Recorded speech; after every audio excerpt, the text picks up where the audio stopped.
এইমাত্র ঘুম থেকে উঠলাম, এইমাত্র বললেও ভুল হবে, একটু আগে উঠছি। উঠা টুইঠা সব কাটাকাটি করে আলাইছি। আজকে কি কি রান্না করলাম আপনাকে চলেন একটু শেয়ার করি। আর আজকে কিন্তু ভালোই ঠান্ডা পড়ছে, একটু ঠান্ডা ঠান্ডা লাগতেছে, সোয়েটার টোয়েটার রয়েছে পরি নাই, কাজ করলে কিন্তু গরম লাগে। এই দেখেন আমার রান্না বান্নার আয়োজন, এখানে সবজি, এখানে বেগুন ভাজি, এখানে পেঁপে কাটা রাখছি। তো আপনারা হয়তো বুঝা গেছেন আজকে হইলো নিরামিষ ডে, সবজি ডে, মানে আজকে নিরামিষ খাবো। নিরামিষ মানে খালি সবজি আর সবজি। এটাতে রান্না করো মাসকলাইয়ের ডাল, এগুলা কেটে রাখছি কিন্তু ধুই নাই, এখনো রান্না বসাই নাই। 8টা বেজে গেছে। আজকে হচ্ছে ছুটির দিন, শনিবার, মানে বাংলাদেশে শুক্র শনি বাচ্চাদের স্কুল ছুটি থাকে, অনেক সময় অফিসেও থাকে, তো সেটা সবার থাকে না। বেগুন ভাজা, 5 মিশালি সবজি কেটে রাখছি, কেটে এখন ধুবো। এখানে দিছি পেঁপে আর হচ্ছে উলকপি, অর্ধেক ফুলকপি দিচ্ছে নিরামিষে আর অর্ধেক হচ্ছে রয়ে গেছে। এখন অর্ধেক যদি রেখে দেয় ফ্রিজে তাহলে দেখা যাবে শুকিয়ে যাবে, নষ্ট হয়ে যাবে। তাই ভাবলাম যে অর্ধেকটুকু ডালে দিয়ে দিই। আজকে ভাবলাম একটু মাসকলাইয়ের ডাল খাই, শুধু মাসকলাইয়ের ডাল, মুগের ডাল না, শুধু মাসকলাইয়ের ডাল বসাবো। একবার মা থাকতে রান্না করছিল লাউ দিয়ে, সবারই খুব ভালো লাগছিল, সারা বাবারও ভালো লাগছিল, আমারও খুব ভালো লাগছিল। তাই আমি ভাবলাম যে আজকে পেঁপের ডাল রান্না করি। নিরামিষের মধ্যে ডাল হলে কিন্তু ভালোই লাগে খাইতে। সকাল সকাল কাজকর্ম শুরু করতে হয়, সকাল সকাল কাজ শেষ না করলে পোলাপান উঠে গেলে আর কাজ করতে পারি না।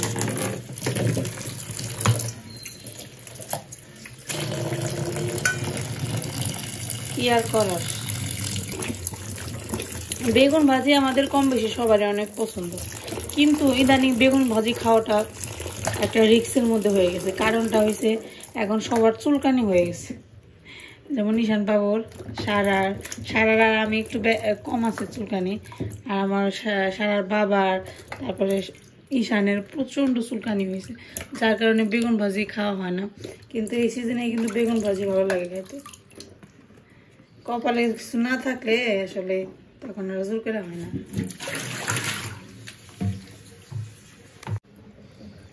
ফুলকপিগুলো বাড়ি থেকে নিয়ে আসছিলাম, এখনো সুন্দর ফ্রেশ আছে, খারাপ না। এই যে দেখেন, কয়েকটা ছিল একটু পোকা ধরা, তারপর কয়েকটা আবার ভালো, কয়েকটা পর ওই বাসায় পাঠাইছিলাম। যাই হোক, আমাদের কাছে তো ভালো লাগছে। গ্রামের সবজি একটু খারাপ হলেও স্বাদে কিন্তু ভালোই লাগে, মানে দেখতে খারাপ হয় একটু কিনা সবজির চাইতে, ফ্রেশ কম, মানে সুন্দর দেখতে কম, কিন্তু জিনিস ভালো। তো এই 5 মিশালি সবজি রান্না করবো মাসকলাইয়ের ডাল দিয়ে।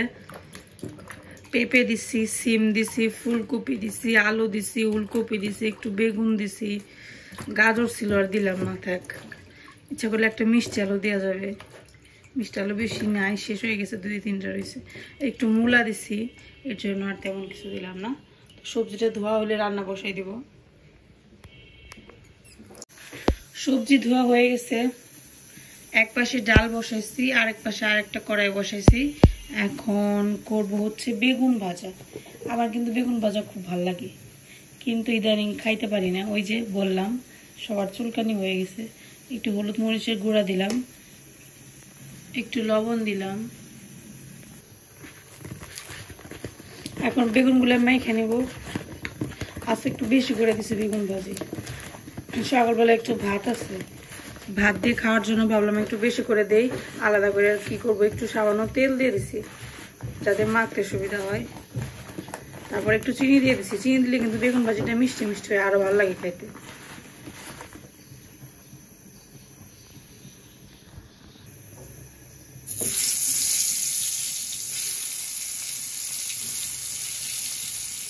শুরু করলাম বেগুন ভাজি, রান্না বান্না শুরু করলাম।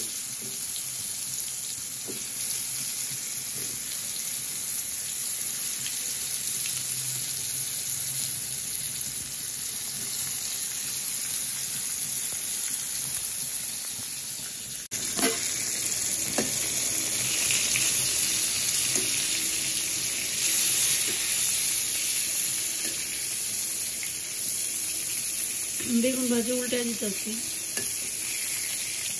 এরা সব বাড়ির বেগুন, কেমন জানি মনে হচ্ছে যেন শক্ত শক্ত থাকবে।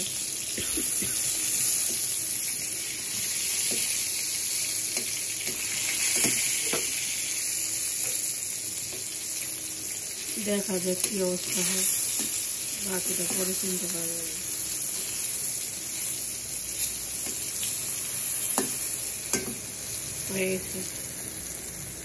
বেগুন ভাজি করা শেষ, তারপর ডালের মধ্যে হলুদ মরিচ দিয়ে দিছি।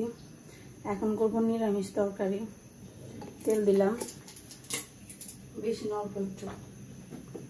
তারপর দিব হচ্ছে 5 ফোড়ন। ডালটা কিন্তু প্রায় হয়ে গেছে আমার, ডালটা পরে সোমবার দিব।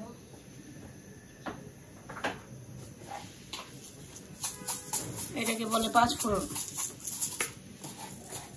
5 ফোড়ন দেবো, অল্পই দেবো, বেশি না। তারপর দিব হচ্ছে একটু ডাল, তারপর দিব হচ্ছে সবজি।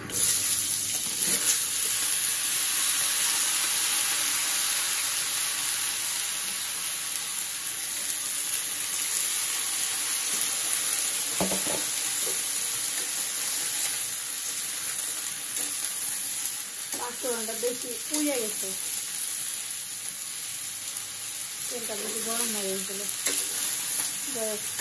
করার।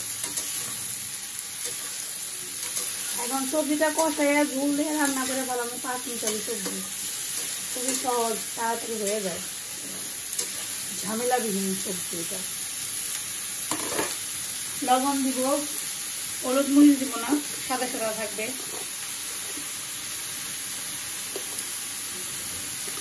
হলুদ মরিচ ছাড়াও কিন্তু রান্না করা যায়, এটা হচ্ছে সেই রান্নার প্রমাণ, মানে হলুদ মরিচ ছাড়াও রান্না করা যায়। একটু চিনি দিয়ে দিলাম, বেশি না, অল্প একটু। চিনি দিলে যে সবজির একটা খাল খাল ভাব থাকে ওটা চলে যায় এবং মিষ্টি মিষ্টি লাগে, ভালোই লাগে, তার জন্য দিলাম। এখন আর সময় লাগবে না রান্না করতে, হয়ে যাবে। সবজিগুলো ভালোই লাগতেছে দেখতে। এখন ডাল সম্বার দিব, একটা শুকনো মরিচ দিলাম, রাঁধুনি আনা হয়েছে কিন্তু ধোয়া হয় না, রাঁধুনি দিতে হবে, তাই জিরা সম্বার দেব। এখানে জিরা সম্বার দিলাম একটু। তারপর হচ্ছে আদা দিব, যেহেতু ডাল নিরামিষ ডাল, অবশ্য মাসকলাইয়ের ডাল করতে আসছে, মুগ ডাল দিয়ে না। এখন এটা একটু কালো হওয়ার জন্য ওয়েট করতেছি সবকিছু।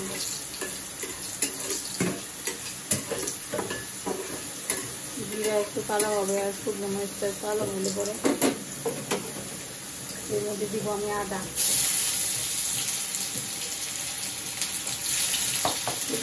এখন আদাটাকে হালকা করে ফ্রাই করবো, একদম হালকা।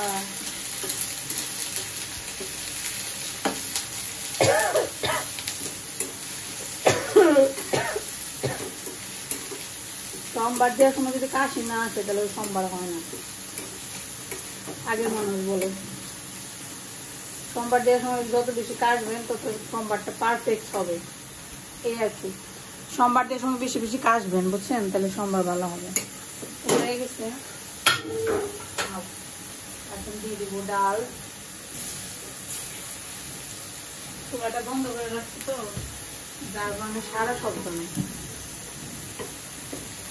দিলে যাবো সারা শব্দ। হয়ে গেছে আর কি। এখন থেকে পুরো ডাল ঢেলে দেবো, তারপর হচ্ছে ডালটা আর একটু জল দেবো।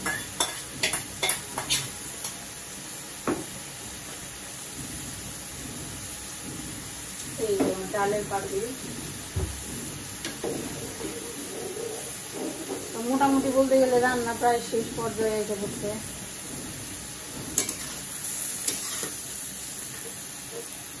এইদিকে আমার সবজিটাও প্রায় কষানো শেষ পর্যায়ে।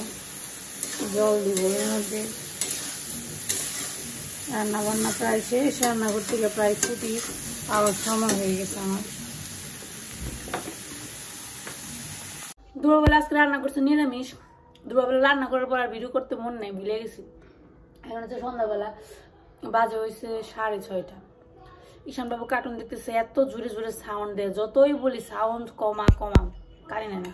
নাস্তা করতেছে, দেখেন কি বলেন তো, কি ডাল দিয়ে মুড়ি। আজকে যে মাসকলাইয়ের ডাল রান্না করছে নিরামিষ, সেটাতে মুড়ি খাইতেছি। এখন যেহেতু আজকে নিরামিষ আর তেমন কিছু খাবার টাওয়ার নাই, তো কি করুম ভাবতেছি একটু মুড়ি খাই ডাল দিয়ে। এই খাবারটা মানে মুড়ি খাবারটা আমার একটা সময় এত এত এত প্রিয় ছিল, সেটা বলার বাইরে। এখন আমি খাই না বললে চলে। আমরা মাঝে মাঝে ভাবি যে এখন আমাদের একটা জিনিস প্রিয়, সেটা খাবার হতে পারে, মানুষ হতে পারে, কিন্তু সেটা সারা জীবন কিন্তু থাকে না। হয়তো শুনতে একটু খারাপ লাগতেছে, কারণ বুঝে বললাম মানুষ হইতে পারে। আপনি হয়তো বললেন বাহ, আপনি তাহলে এখন যারে ভালোবাসেন ভবিষ্যতে তাহলে না বাসতে পারেন। ব্যাপারটা কিছুটা এরকম, আবার কিছুটা না। তো ডাল দা মুড়ি আগে এত পছন্দ ছিল, ডাল দা মুড়ি মুড়ি সবকিছু দিয়ে মুড়ি গেছে। দুনিয়ায় এমন কোনো খাবার নাই, মানে তরকারি নাই যেটা দিয়ে আমি মুড়ি দিয়ে না খাইছি। মরিচ বাটা বলেন, আলু ভর্তা বলেন, মাছের তরকারি বলেন, মাংসের তরকারি বলেন, ডাল বলেন, এভরিথিং সবকিছু দিয়ে মুড়িতে টেস্ট করছে। আমার মুড়ি এত পছন্দের খাবার ছিল। সেই পছন্দের খাবারটা এখন আমার কাছে খুব বেশি ইন্টারেস্টিং লাগে না, এবং খাওয়া ছেড়ে দিচ্ছি বললেই চলে। মাঝে মাঝে খাই। মাংস দিয়ে মুড়ি যে আমার এত এত প্রিয় ছিল, যেটা এখন খাই না বললেই চলে। এই জন্য একটু বললাম যে এখন যেটা পছন্দ সেটা ভবিষ্যতে পছন্দ নাও থাকতে পারে, এর জন্য এত খুশি হয়ে লাভ নাই। যাই হোক, একটু মজা করছিলাম আর কি। তো নাস্তা করতেছিলাম যে ডাল দিয়ে মুড়ি। আর আজকে ভিডিও যে করছিলাম সকালবেলায় আর করতেই পারি নাই, মনে নাই, ভুলে গেছি। এত কাজের চাপ, অনেক চাপ, বুঝছেন, চাপের টালে কিচ্ছু করতে পারি না। কি যে করবো মাঝে মাঝে চিন্তা করি আমার কি হইব এত চাপে রেখে। যাই হোক, তারপর চিন্তা করি কোনো সমস্যা নেই, আপনারা আছেন না, আপনারা আমার ঘুম ভাঙিয়ে দিবেন। আপনাদের সুন্দর সুন্দর কমেন্ট পড়লে আমার ঘুম ভেঙে যাই হোক, খাওয়া দাওয়া শেষ করি। নাস্তা রাতেরটা না, রাতে আবার খাবো। আজকের ভিডিও কিন্তু এ পর্যন্তই। কেমন লাগলো সবাই কমেন্ট করে জানাবেন। আজকে কমেন্ট বক্সে কি কমেন্ট করতে পারবেন, ব্যবস্থা করে দেবো না। যাই হোক, যার যা মনের মন্তব্য আছে অবশ্যই করবেন। আমি জানি যে মন্তব্য কেমন আইতে পারে, তবে সমস্যা নেই, যাই দিবেন সবই মাথার উপরে থাকবো, সমস্যা নেই। সবাই ভালো থাকেন, সুস্থ থাকেন, সবাই অনেক অনেক অনেক ধন্যবাদ। আর আপনাদের সকলের আশীর্বাদে আমি কিন্তু অনেক ভালো আছি। সত্যি কথা বলতে দিন শেষে একটা কথাই বলবো, আপনাদের সকলের আশীর্বাদে আমি খুব ভালো আছি। এখন অনেক বড় একটা সমস্যায় পড়ছিলাম, সেটা তো আপনারা জানেন, আপনাদের সাথে শেয়ার করছি। তো এই সমস্যাটা কাটিয়ে উঠতে পারছি আপনাদের সবার আশীর্বাদে। তার সাথে সবাই তো পাশে ছিল, ফ্যামিলির, তাদের কথা কি বলবো, তারা না থাকলে কে থাকবে বলেন। যাই হোক, খুব ভালো আছি। এভাবে আশীর্বাদ করবেন জানি সারাটা জীবন অন্ততপক্ষে স্বাভাবিক জীবনযাপন কাটাতে পারি। সবাই ভালো থাকবেন, সুস্থ থাকবেন। সবাইকে আজকের মতো টাটা। মুইটা যা মজা হয়েছে গো, আবার খারাপ হয়েছে।